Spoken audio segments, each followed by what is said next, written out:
아침에 나로 주의 인자한 말씀을 듣게 하소서. 사랑하는 성도 여러분, 안녕하세요. 화요일입니다. 오늘도 하나님의 은혜가 여러분들의 삶의 자리 가운데 가득한 날 되기를 간절히 소망합니다. 말씀 한 국 봅니다. 출애굽기 7장 14절부터 25절까지의 말씀을 제가 봉독해 드립니다. 여호와께서 모세에게 이르시되 바로의 마음이 완강하여 백성 내보내기를 거절하는도다. 아침에 너는 바로에게로 가라. 보라, 그가 물 있는 곳에서 나오리니 너는 나일 강가에 서서 그를 맞으며 그 뱀되었던 지팡이를 손에 잡고 그에게 이르되 히브리 사람의 하나님 여호와께서 나를 왕에게 보내어 이르시되 내 백성을 보내라. 그러면 그들이 광야에서 나를 섬길 것이니라 하였으나 이제까지 내가 듣지 아니하도다. 여호와가 이같이 이르노니 내가 이로 말미암아 나를 여호와인 줄 알리라. 볼지어다 내가 내 손의 지팡이로 나일강을 치면 그것이 피로 변하고 나일강의 고기가 죽어 그 물에서는 악취가 나리니 애굽 사람들이 그 강 물 마시기를 싫어하리라 하라. 여호와께서 또 모세에게 이르시되 아론에게 명령하기를 내 지팡이를 잡고 내 팔을 애굽의 물들과 강들과 운하와 못과 모든 호수에 내밀라 하라. 그것들이 피가 되리니 애굽 온 땅과 나무 그릇과 돌 그릇 안에 모든 피가 있으리라. 모세와 아론이 여호와의 명하신 대로 행하여 바로와 그의 신하의 목전에서 지팡이를 들어 나일강을 치니 그 물이 다 피로 변하고 나일강의 고기가 죽어 그 물에서는 악취가 나니 애굽 사람들이 나일강 물을 마시지 못하며 애굽 온 땅에는 피가 있으나 애굽 요술사들도 자기들의 요술로 그와 같이 행함으로 바로의 마음이 완악하여 그들의 말을 듣지 아니하니 여호와의 말씀과 같더라. 바로가 돌이켜 궁으로 들어가고 그 일에 관심을 가지지도 아니하였고 애굽 사람들은 나일강 물을 마실 수 없으므로 나일강가를 두루 파서 마실 물을 구하였더라. 여호와께서 나일강을 치신 후 이레가 지나가니라. 아멘. 이제 나이가 조금씩 들면서 눈이 가면 갈수록 더 침침해지는 것 같습니다. 이제 손 위에 성경을 올려놓고도 읽을 때 글자가 아른아른하는 거 보니까 이제는 정말로 돋보기를 쓰고 이제 성경을 읽어야 되지 않겠나 생각합니다. 여러분들도 건강 잘 유의하시기 바랍니다. 이제 오늘 본문에 보면 10가지 재앙 가운데 첫 번째 재앙이 일어납니다. 나일강 물과 모든 애굽의 하숫물들이 전부 다 피로 변하는 거예요. 이 말씀을 읽으면서 이 10가지 재앙, 아니 모세를 불러서 하나님께서 바로에게 보내시는데, 그리고 이제 10가지 재앙이 나오는데 오늘 본문까지 읽은 데를 거기만 보더라도 반복되어지는 단어가 나오는 게 있어요. 뭐냐 하면 바로의 마음이 완악하여 라는 거예요.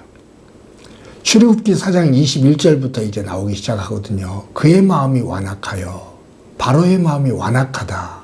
완악하다라는 말은 완전히 악하다라는 얘기거든요.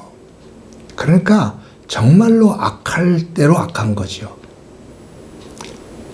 바로의 마음이 그만큼 하나님을 향해서 굳어져 있는 겁니다. 악한 마음으로. 하나님을 거절하는데 그냥 거절하는 게 아니에요. 악하게, 모질게, 못된 마음을 가지고 임하는 거죠. 그런데 그의 마음이 완악하여, 바로의 마음이 완악하여라는 말이 반복돼요. 완악하다, 바로가 완악하다. 그러면서 또 반복되어지는 말씀 가운데 하나가 뭐냐 하면 그가 이 일을 통해서 나를 여호와인 줄 알리라. 하나님께서 이 완악한 바로에게 재앙을 내리시는데 이 재앙을 통해서 바로 왕 그가 나를 여호와로 이제 알게 될 거다. 하나님을 하나님으로 제대로 알게 될 거다. 그 말이에요. 여기서 우리가 한 가지를 생각해 보면 좋을 것 같아요. 뭐냐 하면 나를 여호와인 줄 알리라. 바로는 마음이 완악해서 하나님께서 내리시는 재앙을 통해서 하나님으로 알게 됩니다. 근데 어떤 사람들은 재앙을 통해서 하나님을 아는 것이 아니라 하나님의 은혜와 사랑을 통해서 하나님을 더 깊이 깨닫고 아는 사람이 있습니다. 그러니까 성경을 볼 때 하나님을 아는 두 가지 방법이 있어요.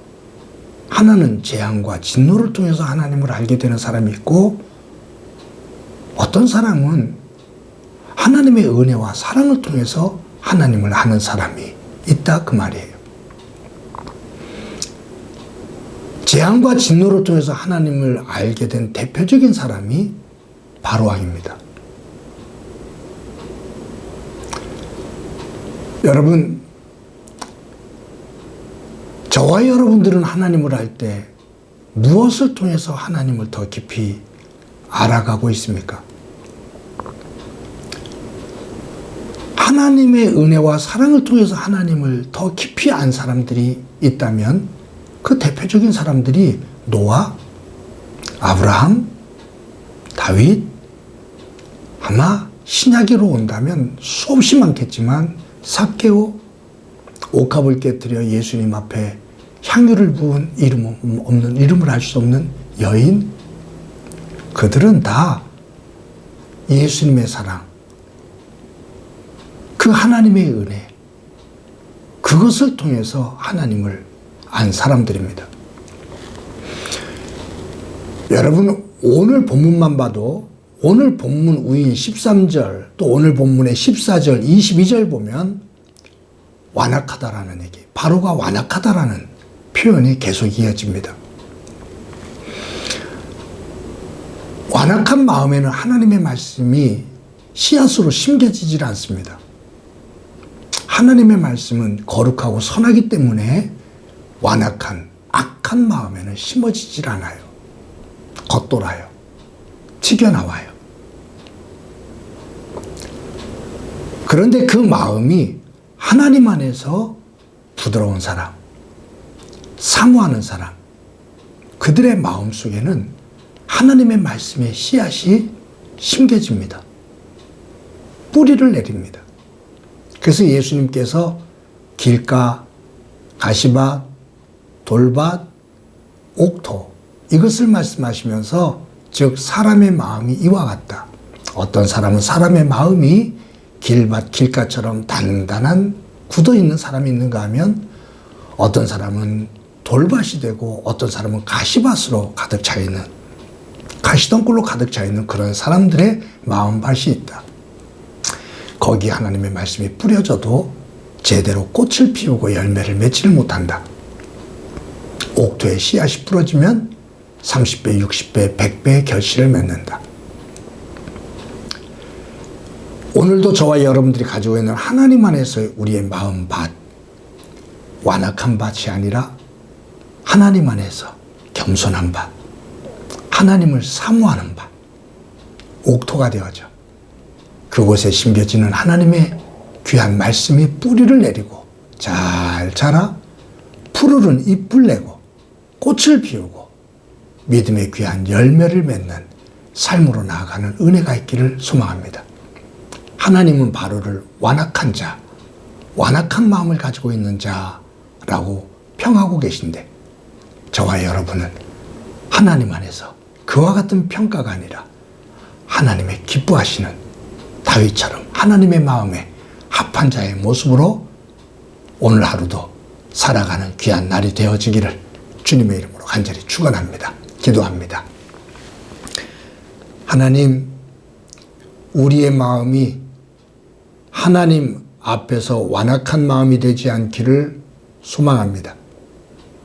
굳은 자의 모습 되지 않게 하시고 겸손한 자의 모습 되어 하나님을 사모하며 순결한 마음이 되어 말씀의 씨가 떨어져 뿌리를 내리며 하나님의 영광이 되어지는 열매를 맺는, 또한 믿음의 꽃의 향기를 풍기는 귀한 삶을 살도록 도와주옵소서. 오늘도 주께서 함께해 주시라 믿고 예수님의 이름으로 기도드립니다. 아멘.